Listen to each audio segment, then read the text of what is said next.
Welcome to the Consulting Leaders Podcast, where we talk about the business of consulting. Whether you're looking to grow your practice or learn from the stories of leaders in consulting, you're in the right place. I'm your host, Guillaume Jouvencel, ex-PwC and co-founder of GHA Marketing. Join me as I interview the best consultants in their niche. Let's get on with the show. Welcome to Consulting Leaders Podcast, a place where we talk about the business of consulting. Whether you're looking to grow your own practice or learn from the stories of leaders in consulting, you're in the right place. I'm your host, John Degnan. Join me as we talk with the best consultants in their niche.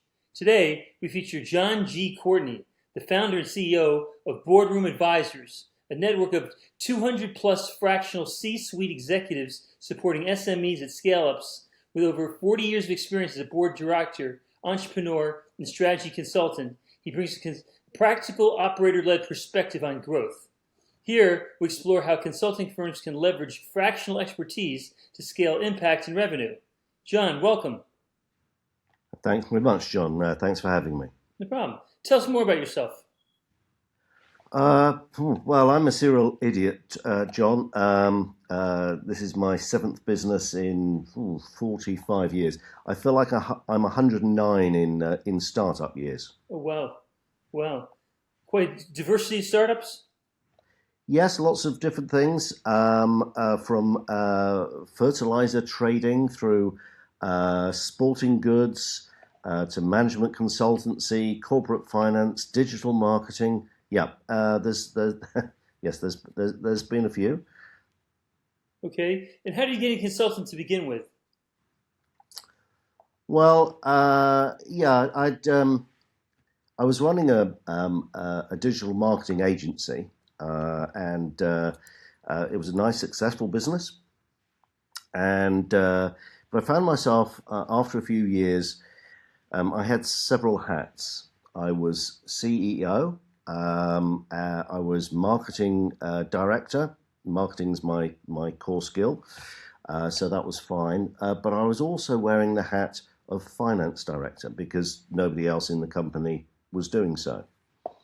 And it struck me at that time that really having in that instance a finance director available perhaps 2 or 3 days a month would be ideal, and I couldn't find one. And I looked, and I advertised, and so on. And then it occurred to me that actually, while perhaps finance was the first thing that people might look for on a part-time or a fractional basis, but actually, there were other things. Marketing was my skill, but other people, that wasn't their skill. And maybe IT and HR and so on. And it was really from my own experience as a businessman, as an entrepreneur, that the current business, Boardroom Advisors, was formed. And how did your experience as an operator shape the way you approach advisory work today? Well, yeah, because I've been in the position where I needed a fractional person or a part-time director level person, whatever you want to call it. Then, yeah, I came at it from the user point of view. So, what I didn't want to do as a user, I didn't want to be locked into a block contract or tied to an annual thing, or I didn't want to be tied down. I wanted to have access to core skills, but to be kind of flexible about how I did it, because I figured that some months I would need more than others. Perhaps if I was fundraising, for a finance person, I'd maybe need more, and so on. So I kind of wanted that flexibility. I also wanted really high quality skills. I didn't want to downskill what I needed, and have a manager level. I wanted director level or C-suite level. So I had all those things in my head, and it was kind of like a soup, really. But that's the position that I came from. So when we came to form Boardroom Advisors, I tried to do most of those things. So, for example, we do this a month at a time. It's kind of pay-as-you-go directors, if you like, so that there's flexibility. So if the clients need changes, they're always in control. They can double time, half time, pause, stop, restart, completely flexible, and certainly our clients love that, and that was really where I came from. I also, as I say, I wanted really high quality people, or high quality person in my organisation. So when we set this up, I set about finding some of the best advisors out there, and I guess we've now been going 10 years, but that's the thing I think I'm most proud of, is the quality of advisors that we've ended up with. What specific problem are you helping clients solve with Boardroom Advisors, and why does solving that problem matter so much to you personally? Well, it matters to me personally for two reasons. One is because I came at that from the user point of view, as I just said, but also in any business that I run, it's, if you provide good quality service, then your clients or your customers stay with you. And if you have poor quality service, whether that's in terms of the people that you have or the way in which you service your clients, then they leave. It's, it isn't rocket science. No matter what business you're in, the same basic principles apply. Do a good job and your business grows. And, we've done a decent job and our business has grown. So there are other people in our space, but they're all siloed. They all do either finance or marketing or HR or IT. We're about the only game in town that does everything at C-suite and director level. So all of those things I've just mentioned, plus operations, plus fractional CEOs, such things do exist. Managing directors, often we call them in the UK that, as well as non-executive directors, mentors, coaches, everything at C-suite or director level, but always on a part-time basis. Who are your ideal clients? Well, I say we're sector agnostic. That's not true. We have sector specialists in all sectors. I mean, fintech, for example, we've got about 45 people with deep experience there. Medtech, perhaps slightly less, 35 maybe, and so on. So sector isn't an issue for us.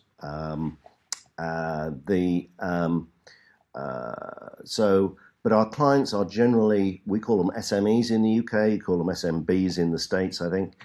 So small and medium businesses, and as we've now been around 10 years, the longer we're in business, the more we kind of go up the food chain. So we're kind of in mid-market now, and we do a lot of business with private equity companies that have a portfolio of scale-up businesses.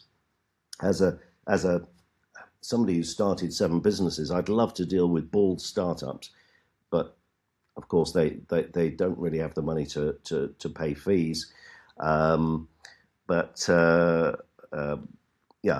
If they're funded through private equity or venture capital, then of course they can. How do clients typically find you, and what has worked best to attract the right kind of business to Boardroom Advisors? Yeah, we use a variety of different marketing methods to get out there.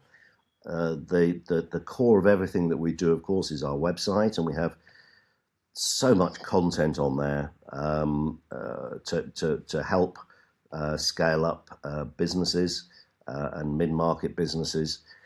We have diagnostics, we have ebooks, and all this, and we share them socially through X and LinkedIn in particular.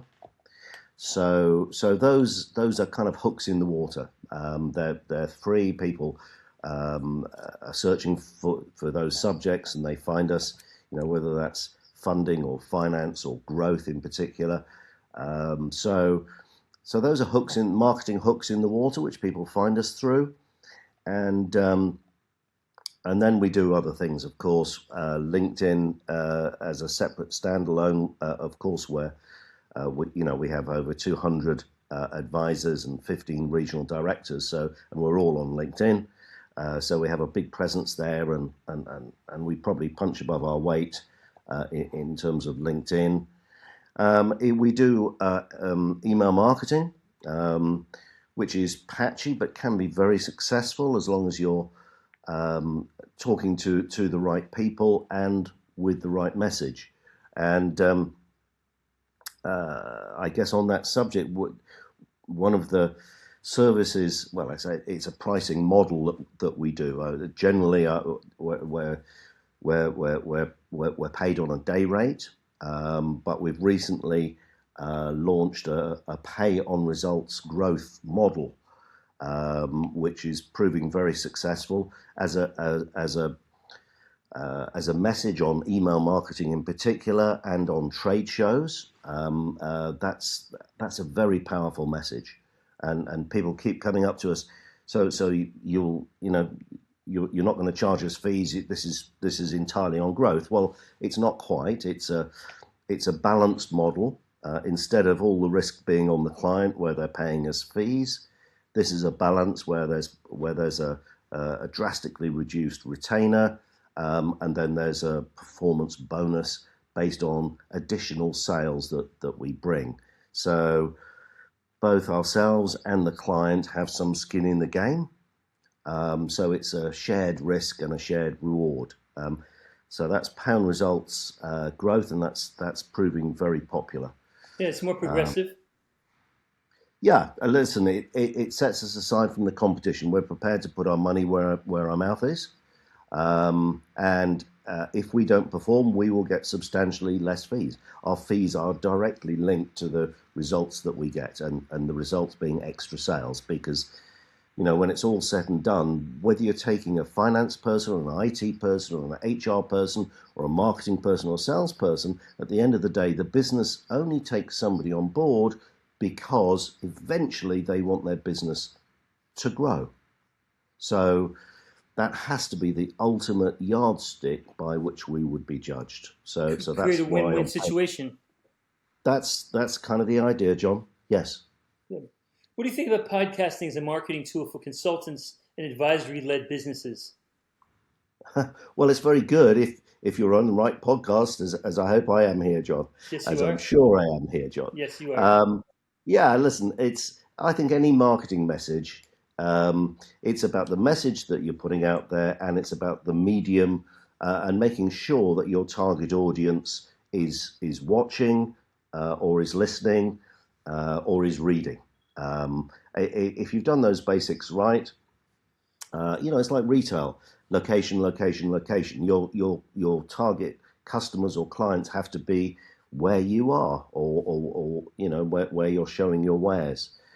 It's the same with a trade show. If you choose the wrong show, then you're not going to pick up business, or you have the wrong location at the right show, you're still not going to pick up any business. So it's what's your message, who's your target audience, are they going to be reading, listening, watching? If so, then you're probably going to pick up some business. So yes, I think the right podcast, the right webinar, the right trade show, the right email marketing, the right medium with the right message. How do you personally retain clients, keep them coming back, and build long-term relationships with them? Well, again, I think that's about providing good service. Sounds really simple, but you provide good service. For us, that's for us, one of the secrets, the secret at the very beginning for us is trying to understand what the core issue, problem, opportunity, whatever it is that the client has that they can't solve with their existing resources. If they don't have a problem or issue or opportunity or whatever, or they can solve it with their existing people, then there's no place for us. But if there is, and if we have the right person, that's absolutely key. So it's nailing right at the beginning. It's nailing what they really need, and then trying to match the right person that has the right experience, the right skills in order to help that person, and that there's a fit. They have to gel with the owner or decision maker, whoever that is. If you get those things right, then we will stay with a client for a while. And I'm pleased that our clients on average stay with us for longer than 12 months. That's on average. We do occasionally fill an interim gap. Sometimes people kind of mix up the two terms, interim and fractional, and they're not necessarily the same. So interim can be full-time, generally is full-time, but can also be part-time. So we will only do the part-time interim bit. We won't do a full-time interim bit.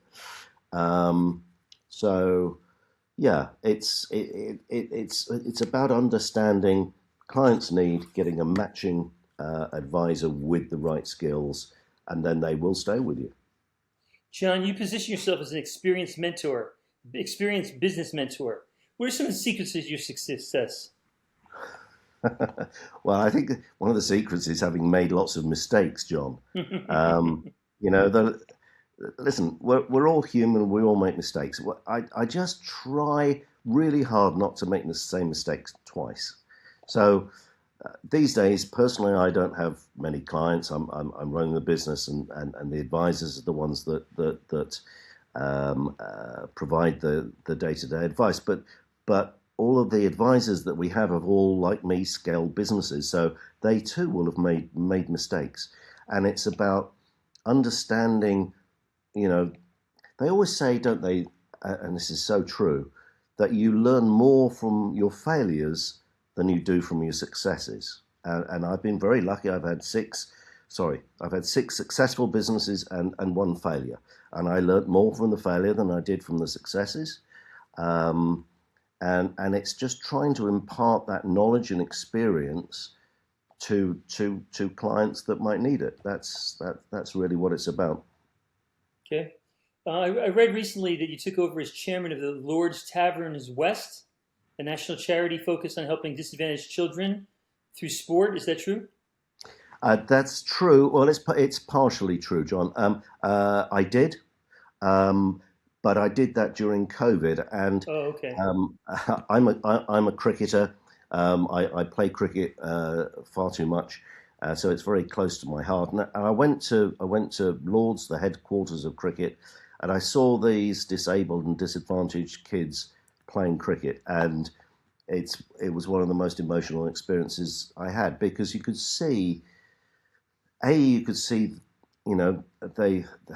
obviously had limitations, but you could see the joy that they got from playing cricket, and participating and doing well, and that was just magical. So I volunteered to do it in the west of England. And I did it during COVID, and since then I've passed the baton on. But I was proud to be involved, and I still occasionally play for the Lord's Taverners in their charity matches. Still playing cricket? That's pretty cool. Still playing cricket. I'm so old, John. Thank you for not saying you're still playing cricket at your age. Yes. So, yeah, listen, I've been very lucky. I play, we call it seniors cricket in the UK. I think in Australia and elsewhere they call it masters or veterans cricket. So representative stuff, which is a great honour. I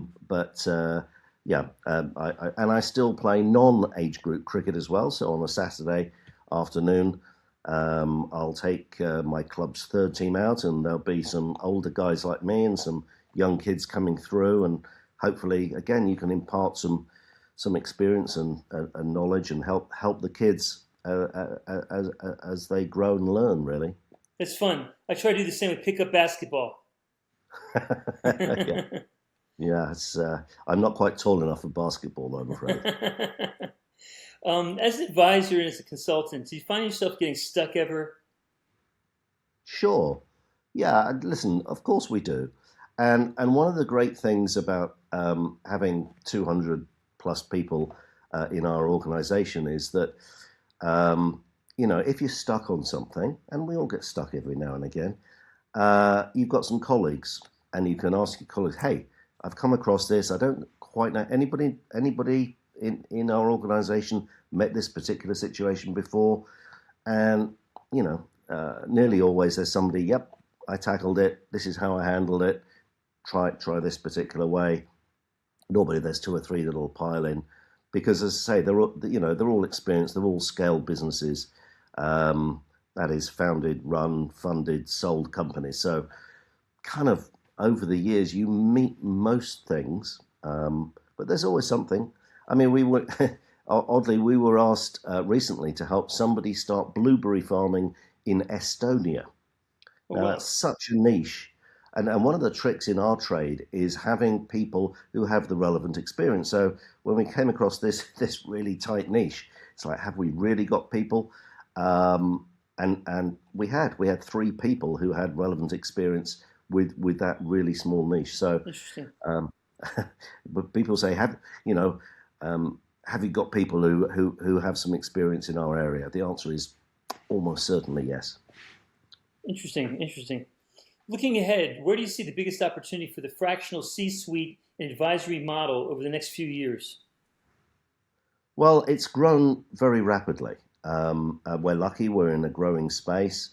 The States is probably ahead of us in the UK, but the UK is growing very quickly. It's growing across Europe. So for us, we're already national in the UK, and we started to work in Ireland as well. Now we're looking to expand worldwide.